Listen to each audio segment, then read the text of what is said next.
প্রিয় দর্শক, নতুন আরও একটি ভিডিওতে আপনাদের স্বাগত জানাচ্ছি। দর্শক, আজ আমি আপনাদের দেখাবো আরিফুল ভাইয়ের পেঁয়াজু এবং সিঙ্গারার দোকান। জনাব আরিফুলের এই ছোট্ট দোকানটি গোবিন্দগঞ্জের তালুকানুপুর ইউনিয়নের ইউনিয়ন পরিষদ কার্যালয়ের পাশেই অবস্থিত। তিনি এখানে প্রতিদিন বিকেল 3টা থেকে রাত 10টা পর্যন্ত পেঁয়াজু এবং সিঙ্গারা বিক্রি করে থাকেন। এই পেঁয়াজু এবং সিঙ্গারাগুলো তিনি নিজের হাতেই তৈরি করেন। চলুন তার মুখেই শোনা যাক তিনি কিভাবে এগুলো প্রসেসিং করে থাকেন।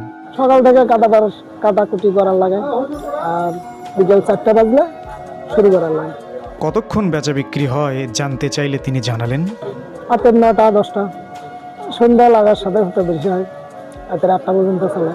প্রতিদিন বিকেল গড়ার সঙ্গে সঙ্গে অসংখ্য ক্রেতা ভিড় জমান তার এই পেঁয়াজু এবং সিঙ্গারার দোকানে। প্রতিটি কাস্টমার এই পেঁয়াজু এবং সিঙ্গারা অত্যন্ত উপভোগ করে থাকেন।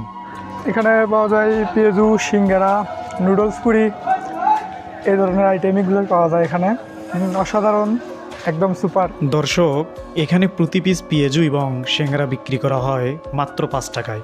সিঙ্গারা 5, পেঁয়াজু 5। কাস্টমাররা এই পেঁয়াজু এবং সিঙ্গারা ঝাল, লবণ এবং সালাদ মিশিয়ে উপভোগ করে থাকে। প্রতিদিন তিনি কেমন বিক্রি করেন জানতে চাইলে তিনি জানালেন, আনুমানিক 3000 হয় প্রতিদিন।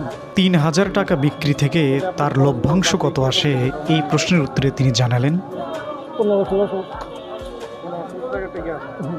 দর্শক, এই পেঁয়াজু এবং সিঙ্গারা ভাজতে তিনি জ্বালানি হিসেবে ব্যবহার করেন লিকুইড পেট্রোলিয়াম অর্থাৎ এলপিজি গ্যাস, এবং তেল হিসেবে ব্যবহার করেন তিনি সুপার সয়াবিন তেল। দর্শক, এটা হচ্ছে সিঙ্গারা। একটু সিঙ্গারা টেস্ট করে দেখা যাক ভাই সিঙ্গারা টেস্ট কেমন হয়ে যায়।